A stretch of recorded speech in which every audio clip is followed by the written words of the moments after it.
Do you idolize Roronoa Zoro, the Straw Hat's silent demon? He's cool, he's unbreakable, but what if his quest for greatness is actually a soul-crushing nightmare? Stick around because we're about to show you why you'd never want to be Zoro.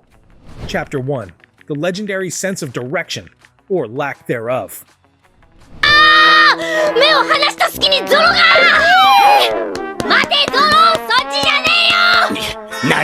Let's start with the obvious. His utterly catastrophic sense of direction. We're talking legendary levels of lost. This isn't just a running gag, it's a constant embarrassing obstacle. Imagine being the pirate hunter, known for slicing through hordes, but you can't even find the bathroom on your own ship. Hand him a map, and he's somehow on the wrong island, arguing with a seagull. It's not just inconvenient, it's a constant source of ridicule for a guy who prides himself on being stoic. And then there's the Luffy factor. Remember Shellstown, Zoro, tied up, starving for 9 days, not because he was weak, but because some axe-handed egomaniac named Captain Morgan had a chip on his shoulder. Who swoops in to save him? Luffy. Now, Zoro, the independent bounty hunter, is shackled to a rubber-brained captain whose idea of a plan is punch harder. Zoro wanted epic duels and the path to greatness. Instead, he got a babysitting gig with a guy who drags him into every single chaotic mess from East Blue to Wano. His dream? It's constantly sidetracked by his captain's boundless, chaotic energy. Chapter 2. The crushing defeat and Kuina's burden. But why? Scars on the back are a swordsman's shame. Fine. But the real punch to the gut came early. Dracula Mihawk at Baratie. Zoro, brimming with confidence, challenged the world's greatest swordsman. The result? Humiliation. Mihawk didn't even use his full blade. He carved that iconic cross-shaped scar with a tiny knife, practically signing his autograph on Zoro's chest. This wasn't just a loss. It was a shattering blow to his very identity, a painful reminder of how far he still had to go. This defeat hit different because of Kuina, his childhood rival, the girl who constantly beat him, whose dream he promised to carry after her tragic death. Every time Zoro looks at that scar, he's not just reminded of Mihawk's power, he's reminded of his own inadequacy and the weight of Kuina's unfulfilled dream. It's a constant burning fire, but also a heavy, isolating burden that he carries alone. Chapter 3. Always second fiddle to the Rubber Man. Zoro's not some weakling, though. Let's be clear, he's a monstrously powerful swordsman. This guy was already the infamous pirate hunter, slicing through pirates for bounties before he even joined the crew, and quickly earned a 60 million berry bounty after Ini's lobby. We've seen his epic wins, unleashing Ashura to shred Kaku at Ini's lobby, or the sheer spectacle of him slicing through Pika like a giant stone piñata in Dressrosa, making the crowd go wild. But here's the kicker, and it has to sting. Luffy always snags the main spotlight, while Zoro is battling incredible threats. Clearing the path and handling the secondary big bads, Luffy is the one knocking out the Doflamingos, the Kaidos, the Emperors of the Sea. For a man whose entire purpose is to be the strongest, to beat Mihawk, it's a constant reminder that he's always the right-hand man, always slicing through Luffy's messes. Those are his fights, his opportunities to prove he's the greatest, but he's perpetually in the captain's shadow, forever a step away from his ultimate goal. Chapter 4. Loyalty at an unimaginable cost. And let's talk about his loyalty because it's next level, bordering on self-destructive. Water 7 showed his leadership, playing bad cop when Usopp left, keeping the crew from splintering. It's too much. This is what it means to be captain. You can't doubt yourself. In times like these, if you lose your confidence, then who can we have faith in? But Thriller Bark? That's the defining moment of Zoro's pain. After Luffy's brutal fights, Zoro willingly, consciously took on all of Luffy's pain and fatigue from Bartholomew Kuma's paw fruit. And get this, he was already injured from his brutal fight with Ryuma before this insane sacrifice. We saw him bleeding buckets, facing absolute agony only to utter those legendary words to Sanji. Nothing happened. Hey, are you still alive? Where'd that paw guy go? What in the hell happened here? happened here? Nothing at all. Think about that. He absorbed enough pain to kill him, just so his captain could recover. This wasn't a choice. It was a sacrificial act of pure, unadulterated devotion.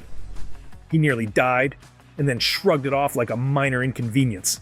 This scene isn't just iconic, it's a testament to the immense physical and emotional toll being Zoro takes. He literally took Luffy's pain, so Luffy could chase his dream. Chapter 5. The relentless grind and stubborn self-harm, and forget about peace and quiet. Zoro's the king of naps, constantly searching for a quiet corner to snooze and dream of sake and sword practice. But can he ever truly rest? Absolutely not. Some villain always crashes the party.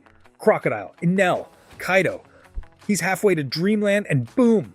Luffy's yelling about another warlord or emperor. How are you supposed to become the world's greatest swordsman when you can't even get an uninterrupted nap in? Then, there's the constant exhausting Sanji rivalry. Their bickering is legendary, a fan-favorite sitcom that provides comedic relief. But for Zoro, it's a constant low-level annoyance.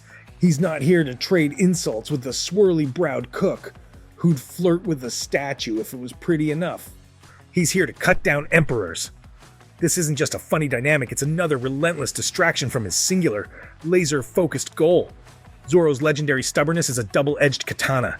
In Water 7, he ruthlessly enforced loyalty, telling Usopp, no apology, no comeback. All of you, hold on a second.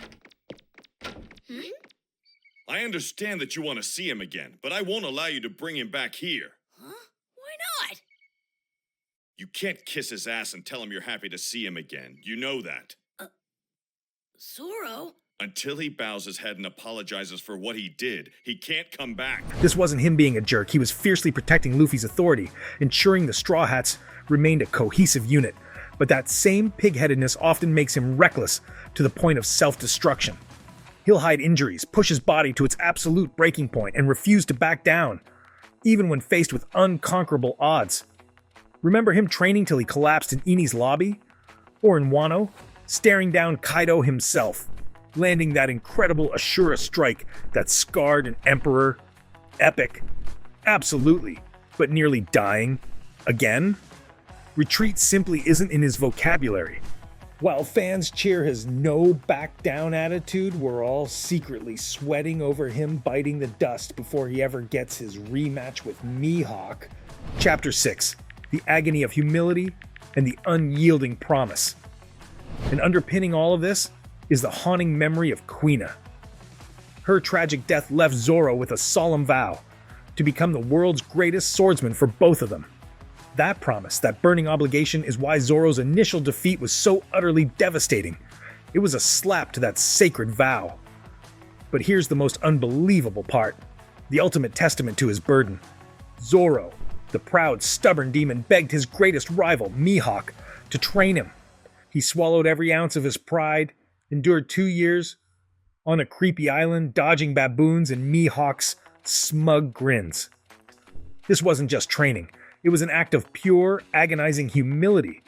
Every single scar, every sweat-soaked swing on Kurigana Island was a brutal reminder of his initial failure, his unfulfilled promise, and the ghost of Kuina driving him forward. It's a lonely, relentless grind that constantly weighs on him. So is it worth it?